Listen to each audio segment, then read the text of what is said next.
প্রিয় বন্ধুরা, আপনারা তো ভিডিও দেখেন কিন্তু লাইক এবং সাবস্ক্রাইব করতে ভুলে যান। আপনাদের একটি লাইক এবং সাবস্ক্রাইব হয়তো আমাকে আমার জীবনের পথ দেখাবে। দয়া করে লাইক এবং সাবস্ক্রাইব করবেন। এক সময়ে ভিনিয়া নামে পরিচিত একটি সবুজ গ্রামে ইলোরা নামে একটি নম্র যুবতী বাস করতেন। তিনি তার সদয় হৃদয় এবং কোমল আত্মার জন্য তার গ্রাম জুড়ে পরিচিত ছিলেন। ইলোরা তার বাবার সাথে থাকতেন, যিনি একজন দক্ষ কিন্তু দরিদ্র সুতার। মনমুগ্ধ বনের প্রান্তে একটি ছোট্ট কুটিরে তারা বাস করত। এই বনটিকে জাদুকরী প্রাণী এবং প্রাচীন গোপনীয়তায় ভরা বলা হয়েছিল। তবে বেশিরভাগ গ্রামবাসী এই সীমানার মধ্যে বসবাস করত, কিন্তু খুব বেশি দূরে যেতে সাহস করেনি। একটি শরতের সকালে ইলোরা যখন বনের ধারের বন্যফুল সংগ্রহ করছিল, তখন সে একটি আহত রূপালী শিয়ালের উপর হোঁচট খেল। এর পশম চাঁদের আলোর মতো ঝকঝকে এবং এর চোখগুলি অন্য জাগতিক বুদ্ধি ধারণ করছিল।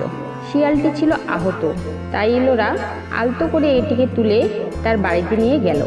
কয়েক সপ্তাহ ধরে তিনি শিয়ালের ক্ষতগুলির প্রতি যত্নবান ছিলেন, এটিকে খাওয়ানো এবং নরমভাবে কথা বলতেন। তার তত্ত্বাবধানে শিয়ালটি আরও শক্তিশালী হয়ে উঠল এবং এর পশম আগের চেয়েও আরও বেশি উজ্জ্বল হলো।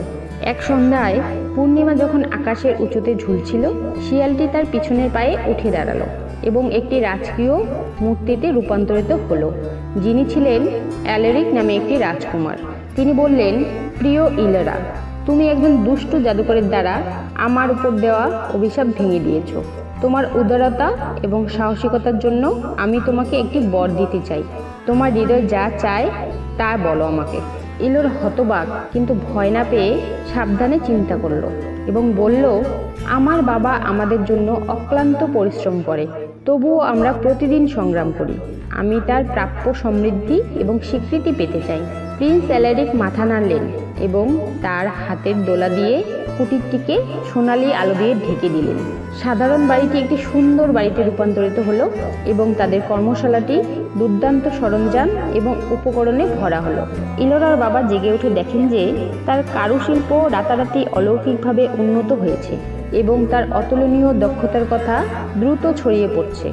সমস্ত গ্রাম জুড়ে অর্ডারগুলি ঢেলে দেওয়া হয়েছিল, নিশ্চিত করে তারা আর কখনো কিছু চাইবে না। তবে প্রিন্স অ্যালেরিকের উপহার সেখানেই শেষ হয়নি। তিনি বললেন, ইলোরা, তোমার হৃদয় খাঁটি এবং ভিনিয়ার জাদু এমন বিশুদ্ধতায় সাড়া দেয়। তুমি এখন এই বনের রক্ষক। যখনই তুমি এটিকে ডাকবে, তখনই এর জাদু তোমাকে সাহায্য করবে। বছর কেটে গেল এবং ইলোরা ভিনিয়াতে একজন প্রিয় ব্যক্তিত্ব হয়ে উঠল।